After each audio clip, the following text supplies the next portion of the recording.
Hi guys, today I'm going to share with you all my really easy and simple recipe for a Trini fried chicken.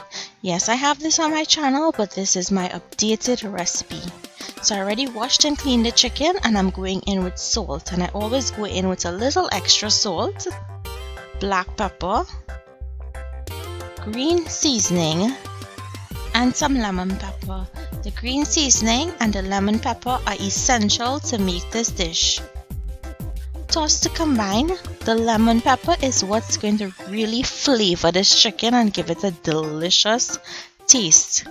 Once you're finished mixing all of the seasonings, we want this to marinate overnight.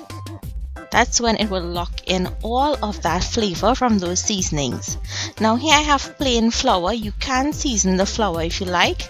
Dip the chicken, dust off the excess flour, place it into a pot with oil on a medium heat and allow it to fry until it has a light golden brown color.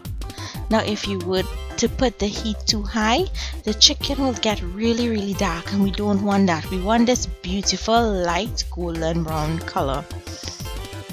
Once it's finished, all you have to do is take them out and drain it on some paper towels. And that's it. You serve it with your favorite sauce of your choice. I hope you guys enjoyed this really easy and simple recipe. Please remember to comment down below. Tell me if you make it and if you like it. Please remember to like, share and subscribe. And I'll see you in my next video. Bye.